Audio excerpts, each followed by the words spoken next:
Hello, my friends. This is our collective energy tarot and astrology reading for November 3rd, 2023. My name is Natasha, also known as Nurse Natasha. I'm doing a video like this every single day for the month of November. A check-in with the astrology of every day, the tarot of every day, and just the energy of what's going on for the collective. And guess what? If you made it here, you're part of the collective. So why don't you come join us?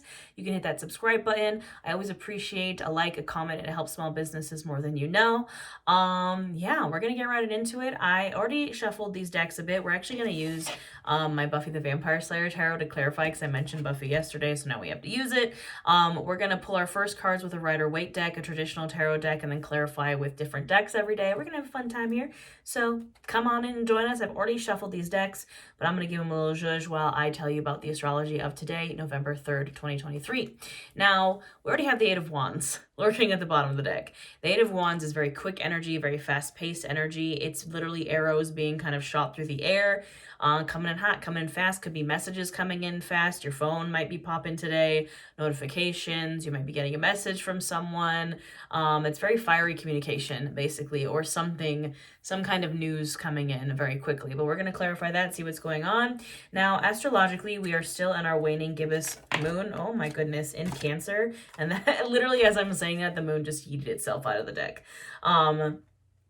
Cancer rules the moon, but in the tarot, the moon card's actually ruled by Pisces.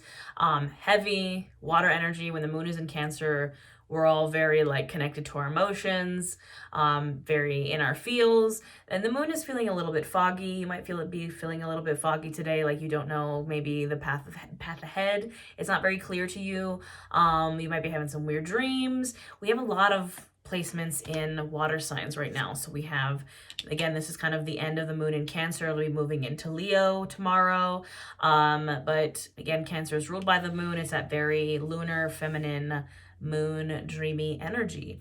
It's a waning gibbous. We're ending that waning gibbous phase, which is the time of reflection after we had this major eclipse cycle at the end of October. And yeah, we also have Venus and Virgo is opposite Neptune and Pisces today.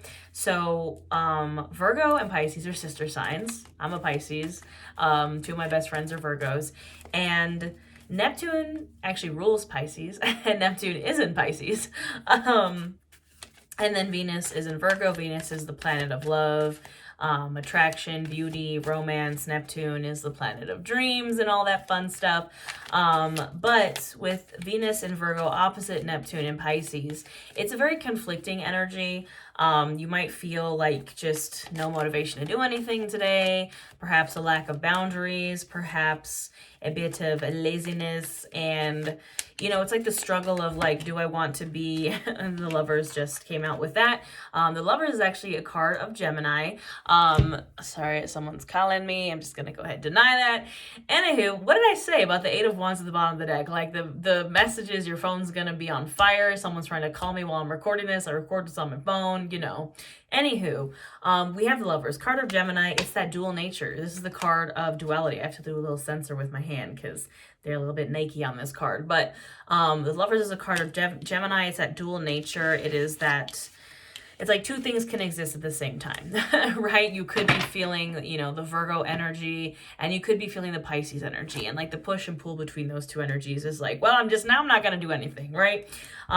So the Lovers can also be a choice that needs to be made, picking a path. But again, I feel like with the Venus and Neptune being kind of opposite each other in Virgo and Pisces, it's you just I don't want to do it. With the moon in Cancer too, and all these placements in Scorpio, I would say November 3rd is a good time to not collect, or what is it? Not pass go, not collect $200, the Monopoly terms.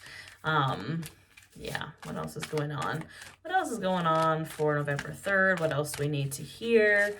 Well, my goodness, I am so sorry. I just threw some cards at my poor little sleeping senior pup. There's the Nine of Swords again. We had that on November 1st. I'm trying to pick these up as delicately as possible because my senior pup is lurking. Four of Pentacles. We also had this yesterday, November 2nd. We had this November 1st. We're getting some reoccurring themes here in the collective. If you're stressed about finances, because that's literally what's going on here. Four of Pentacles, checks and balances, keep really holding in your material things and money very tight, close to the belt. Scarcity mindset, Nine of Swords, stressing about it. Nine of Swords is waking up in the nightmare and still waking up from the nightmare and still being in a nightmare. It's a card of stress, anxiety, nightmares. And with the Four of Pentacles, yes, it is, you know, I would say stress about something financial, but it could be that that stress is caused by your finances not being in balance, checks and balances, or it's you just having that scarcity mindset of like being afraid to spend, being afraid to maybe invest in yourself. You know, it's very like, you know, the Four of Pentacles is very like a dragon, like hoarding all their money, you know, but it's valid. Also, we live in a capitalist hellscape and everything, the world is on fire. So no surprises there if we're stressing out a little bit about those things. But what else is going on November 3rd? What do we need to know? What's the energy? Queen of Cups. Yes, indeed. Card of Pisces, Cancer, Scorpio. Card of Water. Queen of Water. It's, you know, I feel like if we are feeling some type of way on November 3rd, the solution is feel your feelings. As I'm saying that, the Death card literally just fell out with the Knight of Cups right behind it. Yes. It's like a heavy death and rebirth in the emotional realm. Especially the moon is going to be leaving Cancer. Again, we have all those placements in Scorpio. It's very much like feel your feelings so you can actually let them go. Feel your feelings, have emotional maturity so you can actually let those things that you've been holding on to forever go. Death is the card of Scorpio, by the way. Again, we have a ton of planets in Scorpio right now. We're in Scorpio season, and the Knight of Cups was right behind the Death card. And look at that, the King of Cups. Heavy, heavy water energy, just like it was yesterday. Feel the feelings. Let yourself cry. If you're like, why can't I like finally release all these things I've been holding on to? Have you cried about it? Have you actually processed your feelings? One of the biggest tips I give for if you're trying to like process through your feelings, you have to know what the feeling is so you can process through it. You have to put a name to the feeling. And a lot of the times it's hard for us to even identify how we're feeling. So go to Google, look up an emotions wheel, or I think it's like the wheel of emotion. It's a thing they use in therapy, but it'll have every emotion you could ever feel listed on this wheel. So you can get really specific about how you're feeling, feel it, and then move on. Yeah, lots of feels. Well, again, the Knight of Cups at the bottom. Tomorrow, November 4th, Saturn actually goes direct in Pisces. It's been retrograde for a hot minute. Saturn is the Lord of Karma. I am very excited about Saturn going direct in Pisces because I am a Pisces. And if your Saturn is in Pisces, you've been going through your Saturn return, which Godspeed. My Saturn's in Aquarius, so mine actually ended in March of this year. But anyways, that's tomorrow. Temperance. Card of Sagittarius. Again, this is under the Nine of Swords. If you're looking to work on that Nine of Swords, to work on that anxiety, we got to tap into the temperance energy of alchemy, of balance, of harmony, of peace, which is easier said than done. You know, I don't do toxic positivity here. I'm not going to tell you to solve your anxiety by just being happy and doing harmony. That's not how it works. Temperance, though, is suggesting moderation, is suggesting balance, is suggesting harmony. It's also a card of your guides being there for you, your guides watching over. You can see here, it's an angel here. I believe it's the Archangel Michael. I am not sure. But they also have one foot in the water, one foot on the earth. They're pouring these two cups into each other. They're alchemizing something. You can alchemize these tough feelings or all these feelings that you're feeling, whether they're good, bad, in between, into power, into something else. That's what alchemy is turning one thing into something else. There is a hair on my face. Excuse me. Now, we're going to clarify these messages with the Buffy Tarot, which is like the greatest deck I own, to be honest. I recently went through Buffy resurgence. I feel like it happens every once a year. But what else do we need to know on November 3rd? We got some heavy energy today. What do we need to do? What do we need to know?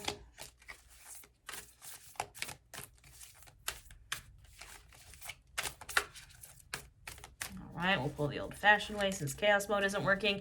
Y'all just saw me shuffle that deck quite heavily, and the Two of Pentacles is still at the bottom of the deck. It was at the bottom of the deck before I started shuffling. It's still at the bottom of the deck. The Two of Pentacles, this is when Buffy had to go get that job at, wasn't it called like Clucky's or something? I can't remember. But she had to go get a job, like just to pay the bills, because she had to support her sister, and she just had to, you know, even though she's the vampire slayer, she has to, we live in a capitalist hellscape, right? Even Buffy the Vampire Slayer lived in a capitalist hellscape and had to pay her bills. But the Two of Pentacles is about work-life balance. Your life can't all be work, it can't all be play. There has to be somewhere in between. That might be what's causing you stress, is the lack of that. But figure out where the imbalance is and do something about it. Ooh, the Tower. Ooh, hidden with the big cards today. Death and the Tower. Both cards of Scorpio. We have a bajillion million placements in Scorpio. This is a scene in Buffy where she sacrifices herself to save Dawn. She jumps off this tower.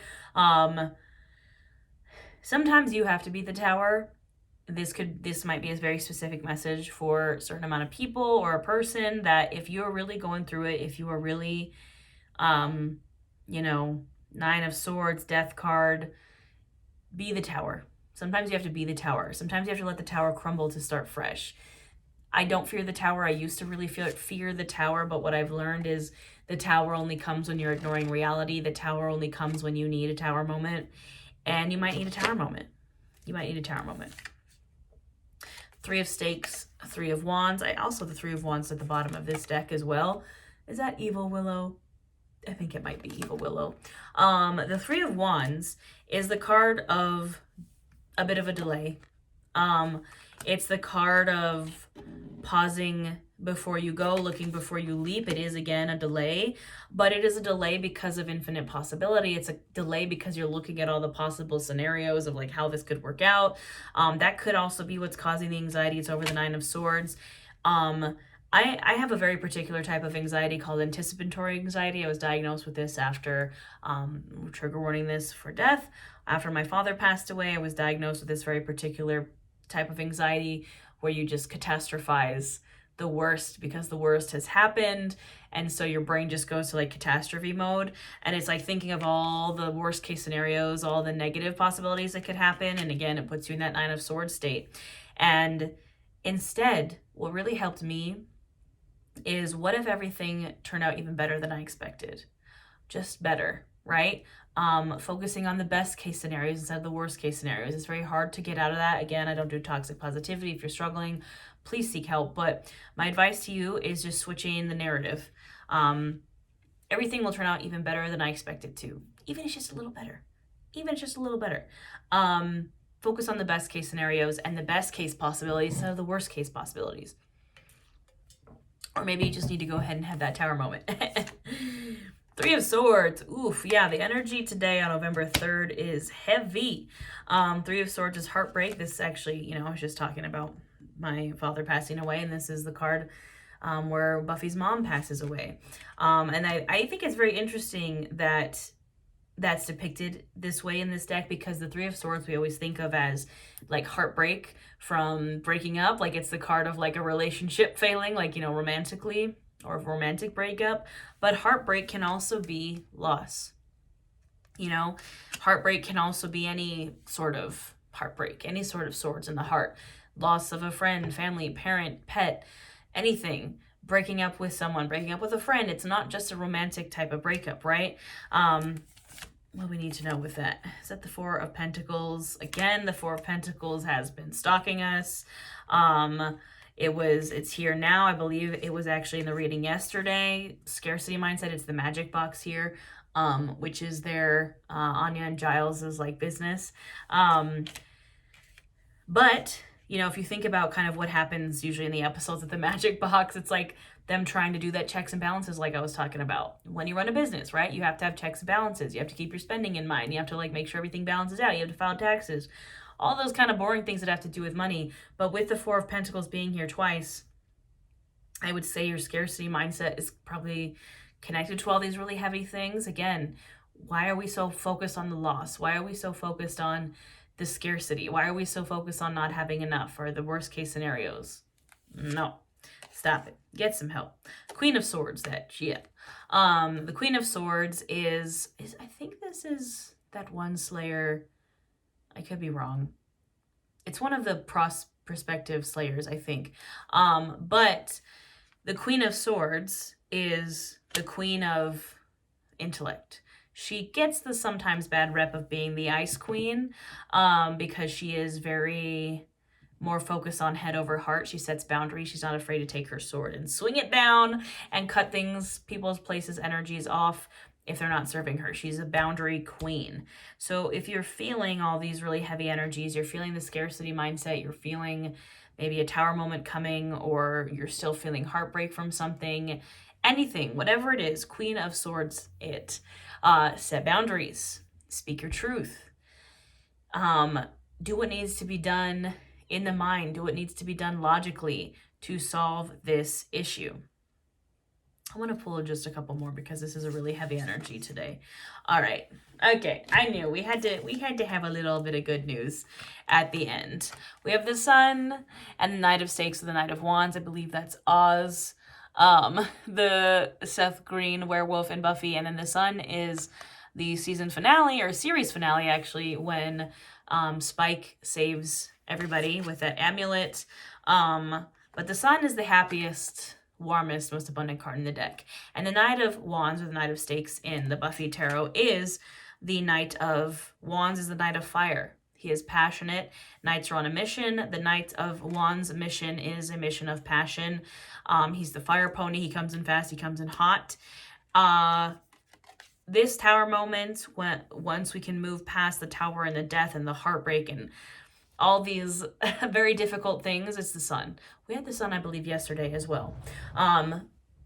Again, warmth, happiness, abundance. This is literally the best card in the tarot deck. You need to start moving towards the Sun. Stop moving towards death and the tower, because that's what you're doing when you're catastrophizing. I know this is a little bit harsher of a message than we usually get. I know a lot of the times tarot is very happy, not happy, but a lot of readers will kind of just like pander to like, hey, everything's gonna be fine, or like, oh my god, you're gonna fall in love. Like, I've seen readers on TikTok pull the Three of Swords and be like, oh my god, like, you're gonna fall in love, and I'm like, that's not the meaning of that card. So I'm not getting to sugarcoat stuff. Again, I don't do toxic positivity here. It is a bit of an intense message today, but everything's gonna be okay. Everything's gonna be fine. It's going to be fine. As long as you keep moving towards your Sun. As long as you keep moving towards the best case scenario, the best case possibility. You know, and set some boundaries. And I think when I say set boundaries, or when anybody says set boundaries, what we think of is setting boundaries with other people, or like cutting people, places, things off. That's great, but you also need to set personal boundaries. Boundaries inside yourself, boundaries with yourself, with your own toxic habits. Guess what? We all have unhealthy coping mechanisms. We all have unhealthy behaviors. Set some personal boundaries with yourself and start moving towards your Sun, my friends. This is your message for November 3rd, 2023. I know it was a little heavy, but it's okay. I'm doing this every single day for the month of November, so please subscribe if you'd like to know the happenings of every day in the month of November. Like, comment, save, share, whatever all the buttons are, all the things. I have a ton of offerings if you want personal readings, if you want a year ahead reading, a month ahead reading. If you want to start your witchcraft and wellness journey, I have courses, I have ebooks. If you want to learn the phases of the moon, I have a guided moon magic journal. I have all the things, my friends. I also have a membership here on YouTube, where we do live tarot, live yoga, live new moon and full moon workshops. I also put out free yoga classes for all trauma-informed, accessible, and for every new moon and full moon. I do a lot of stuff. So come join us. I'm really trying to hit 100,000 subscribers here on YouTube. Come help a girl out, help a small business out. I appreciate y'all, and I'll see you tomorrow, November 4th.